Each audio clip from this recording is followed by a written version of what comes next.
So anytime you see a bunch of sequence transitions, then you know you are dealing with two potentials similar in shape and located right on top of each other on the nuclear axis. Anytime I see progressions, then I know the two potentials are probably shifted relative to each other, because then I would see a whole range of vibration levels being sampled starting from one vibration level. So I would go 0 to 0, 0 to 1, 0 to 2, 0 to 3, and again the intensity will drop off for various other reasons. So if I see a progression, then I know I'm dealing with a set of potential curves that are displaced from each other. If they're displaced from each other, then you also know that you're probably looking at a transition from bonding to an antibonding.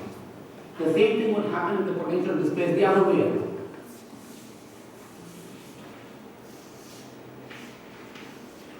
I go from here,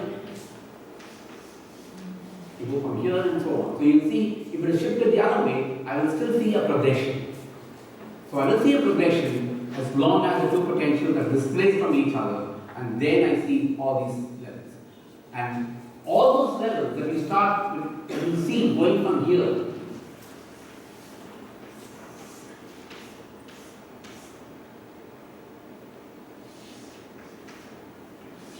all these levels that you probably see, when you sample going from here, that this region is what we call as the Planck quantum region, meaning it is a region in which you have a reasonable probability of seeing a vibration transition.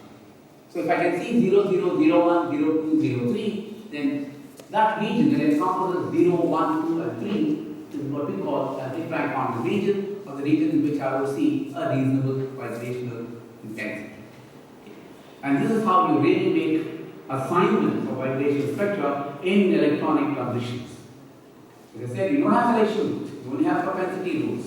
And in fact, you get a lot of information about the potential curves, where they are located, are they displaced relative to each other, are they one on top of each other. All this information you get by simply noting whether you get sequence transitions or whether you get progressions. And that's basically what you will do. Of course, there's a whole lot of stuff in this. The Planck quantum principle, mind you, is not asset. It doesn't end here. We haven't even begun. We just have learned very rudimentary fundamentals. In a more advanced course in spectroscopy, you will see there are so many different traits to this Planck quantum principle depending on the shapes of the potentials. And one would really go into looking at the various aspects of the Planck quantum principle if I gave you the shapes of curves. But we won't get into all of that. All we would like to learn now is, when do I see a sequence? When do I see a progression? I see a sequence, similar curves this way. When do I see a progression? Not so similar curves that are shifted relative to each other. And that's basically what I would like you to keep in mind. So, if I have an intensity versus wave number graph for this transitions and the same potential, but shifted like bonding to anti-bonding type. So, how would I differentiate between these two? The R is different, yeah, but then in intensity and See what you see. Here is okay. I'm going from V0 to V0. And there is good Planck quantum overlap. I start using that language. There is good Planck quantum overlap. And what is the transition frequency going to be? It is just going to be the energy difference between this level and this level. And let's say that is nu 1. Let me give a number to it, 15,000 wave numbers. So when I record the spectrum, somewhere in 15,000 wave numbers, I will see a peak. I will see maybe another peak corresponding to 1 to 1. But what is going to limit the intensity of this peak 1 to 1? Let's say the Planck quantum overlap from 0 to 0 is 1. Let's say the Planck quantum overlap from 1 to 1 is also 0.99 or whatever. Will they both be of the same intensity? no, population is less. Population will decide. So this is only telling you the probability. But then I need to have population to actually milk that probability. So I need to have molecules up here. If I don't have enough molecules up there, then there's no use having the probability. It's like money you can't even touch. So this will be less intense, which is going to be scaled by the population of that level. So there's no reason to believe it will be at the same intensity. But let's say I go from here to here. What is this transition frequency going to be? It's going to be this energy minus this energy, and maybe it will be somewhere else, slightly shifted, and maybe it's going to be much smaller because of the intensity. And then through a process of analysis, I recognize that this must be the 0-0 transition, and this must be the 1-1 transition. This is occurring at 15,000 wave numbers, and this is occurring at some other wave numbers corresponding to the energy difference between this level and this level. Okay. Let's look at, we want to see. Now I just shift this fellow out here. When I shift this fellow, what happens to the 0-0 transition?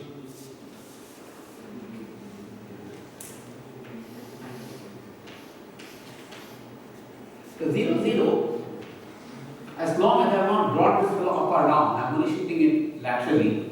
What will happen to the 0-0 transition in terms of its frequency? It will still be at 1500 wave numbers.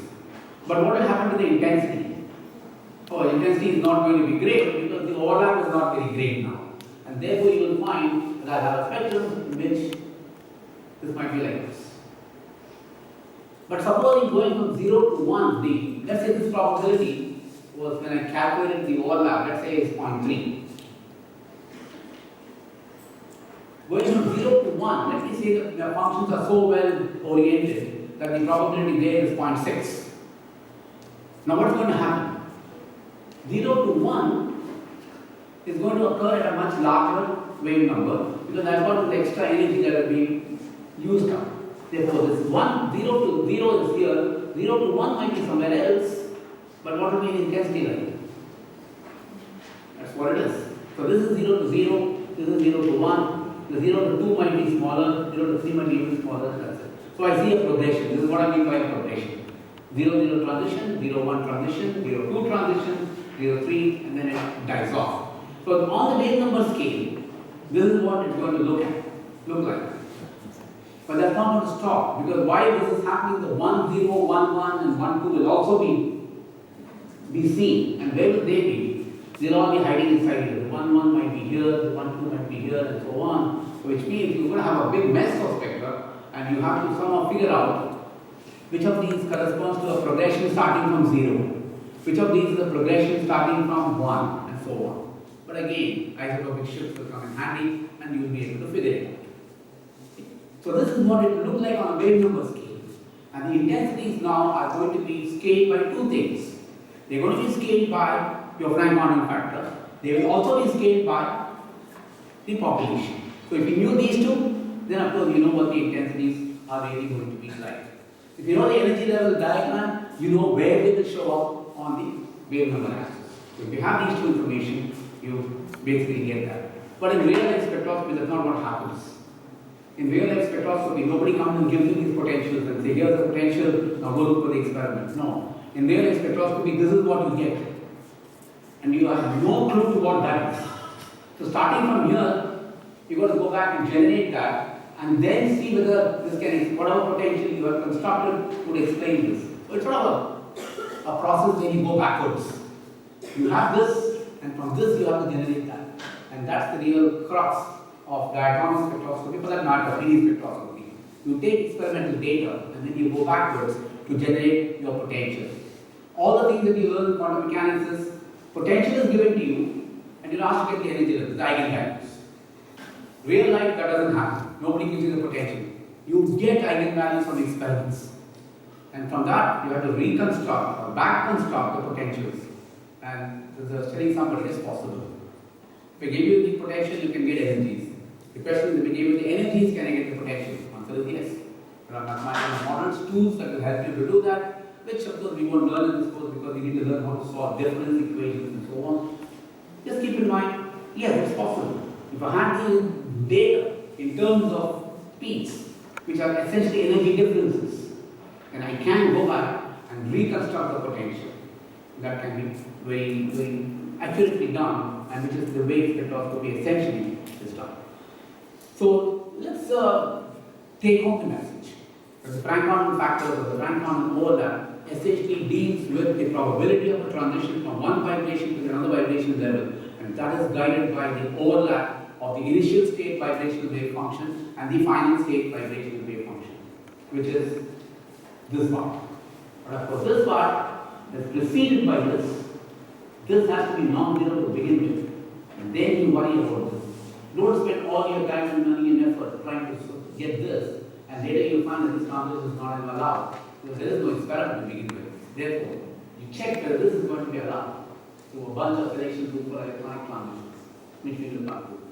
And if this is allowed, then of course this is going to be seen. So we will now take a few other examples of where you can use this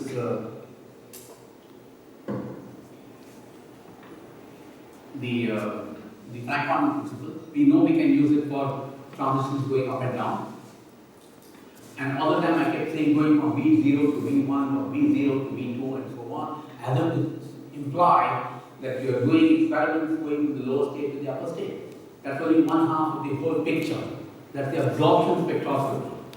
So whenever you use a dual spectrometer and got your spectrum for chromates or the permanganates and so on, that's an absorption experiment, where you are going from ground state to an upper state. But many of you, I think, or all of you, have also done fluorescence, where you go from the upper state back to the lower state, and the molecule just throws back the energy that you gave it in the first place. And what are you doing there? You are essentially starting from here. This becomes your initial state, and this becomes your final state. Now, if I ask you, what is the probability of a molecule jumping from here to V equal to 0? What would be decided by? The same Frank quantum overlap between this level and this level. So the Frank quantum overlap doesn't care whether the reaction is going up or down, it's the same thing. All I have to do is to decide my initial state wave functions, get the final state wave function, look for the overlap. Whether it's absorption or emission, it does not matter. The overlap integral actually gives me the probability of the transition from one vibration to the other, irrespective of whether it's absorption or emission. So the fluorescence experiment that you did essentially was a manifestation in some ways of this Frank quantum principle. The Frank quantum principle was always at play when you did the fluorescence experiments. Okay. Now I'm sure Shyam will explain this, but let's just go through it now in the context of what we have learned.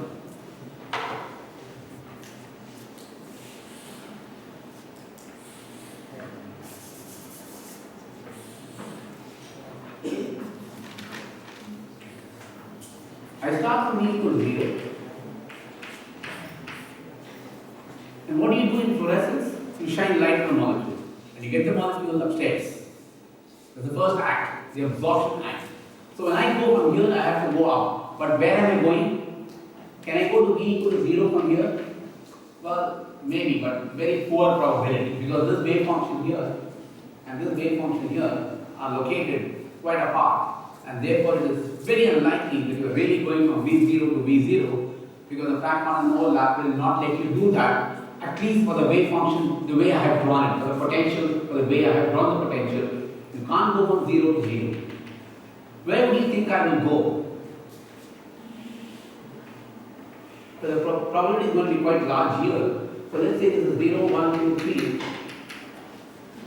So the potential that I have shown, you are likely to make a transition from V0 to V3. You are simply going to skip V0 to 0.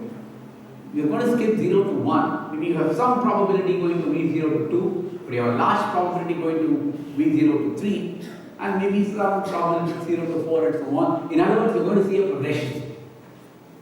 When you did fluorescence, and what is the absorption of the excitation spectrum looking like? You remember you record the excitation spectrum and the absorption spectrum, right? What is the excitation spectrum looking like? Something like this. What does that mean? It simply means at this wave number I can excite, at this wave number I can excite, this, and this, meaning there are many absorptions or many wavelengths at which the molecule is actually absorbing. What does that mean? It simply means this. I can go from 0 to 3, 0 to 4, 0 to 2. There are so many wave numbers that I can actually use for absorption because I am seeing actually a progression. You don't see individual peaks over here. You should really have seen this. 0, 0, 0, 1, 0, 2, 0, 3. But you don't see that. Why? The molecule is big. If the molecule is big, what happens to the rotation constant? very small. The rotation constant is very small, what happens? The rotation levels are very close to each other. Therefore, a large number of rotation levels are populated. And therefore, you got to see a large number of rotational transitions. So they all overlap, merge with each other, and you really can't resolve them. And therefore, what you see essentially is this envelope. But the fact this is so wide actually tells me that you are not restricted to seeing 0, 0, 0, 1 alone. We are looking at really 0, 1, 0, 2, 0, 3, 0, 4, a whole bunch of levels. In other words, you are actually dealing with a whole set of progressions spread over a large region in wave number space. That's why you got a spectrum like this. Supposing you had a transition which went only from 0 to 0 and nothing else, what do you think that would look like? Much sharper. It would probably look like this. Because I just say 0, 0. There is no 0, 1, 0, 2, 0, 3 and so on. Simply because I am looking at a sequence situation and not a progression situation. The fact my fluorescence spectrum gave me an excitation spectrum, it was very broad, tells me that I am actually looking at a series of progressions. And progressions simply mean the two potentials are shifted. Therefore, this is a good picture to draw to explain my fluorescence spectrum. So whatever you did in that experiment, you must be able to give a more theoretical foundation to what you saw. Why is my peak broad? In fact, what we should have done is to give you a bunch of 2 different compounds, 3 different compounds, one of which gives you something broad and one of which gives you something sharp, and then you would have been breaking your head as to why one compound gives me a sharp spectrum and one compound gives me a broad spectrum. The compound that gives you a progression will give you a broad spectrum. A compound that gives you a sequence will give you a sharp spectrum. A compound which has 2 potentials, one on top of each other, will give you sequence. And therefore,